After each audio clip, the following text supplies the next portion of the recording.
Hello friends, today we will discuss with the topic immunization. Myself Febi Paiva, Assistant Professor, Department of Zoology, St. Joseph's College for Women, Alapura. Immunization.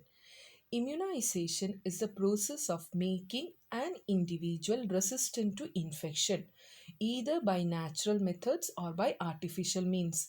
If it is natural, it is a transfer of immunity from one organism to another. That is a transfer of immunity of an organism to another organism. The best example is the transfer of immunity from mother to the fetus.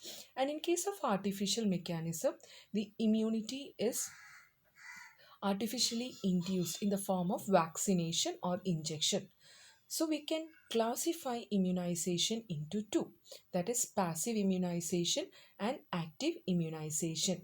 In passive immunization, the it is the antibodies which is being transferred into the host to develop a immunity to a particular infectious organism. Whereas in active immunization, our body is activated and it is the antigen which has been introduced into the host organism. So, uh, uh, in both the case, it can be either natural or artificial.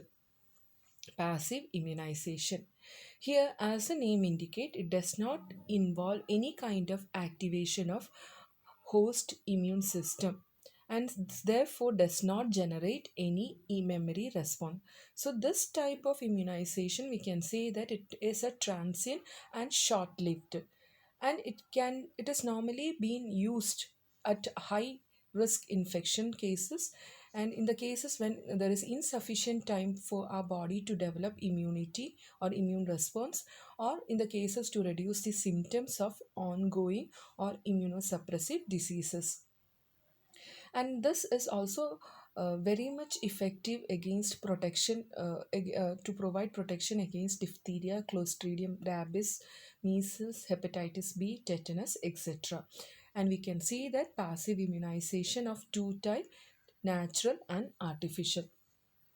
When I speak about natural passive immunization, here the preformed antibodies are naturally being transferred to a host. And the best example is the transfer of mother's antibody to a fetus through placenta or through breast milk after birth.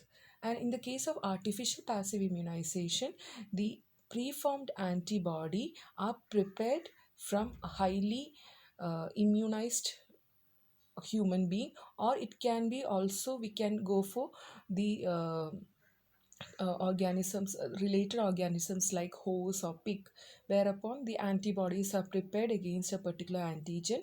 So a preformed antibody is ready, and then it is being injected either intravenously or intramuscularly. And here normally the antibody responsible for providing this type of immunity is IgG class, and the best example is snake venom.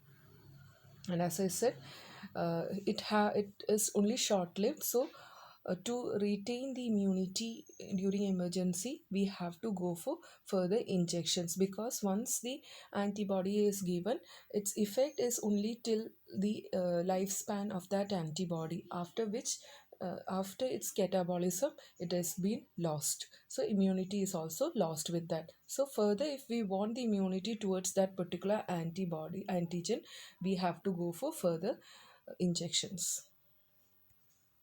Now we'll be speaking about active immunization. Here we know that, as the name indicate, it involves the activation of the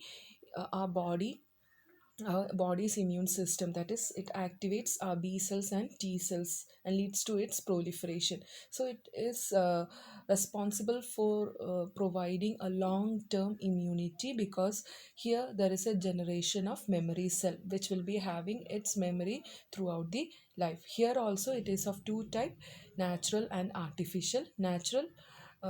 In natural way, the immunity is developed by normal infection, in the normal pathway of infection, but it takes some time for to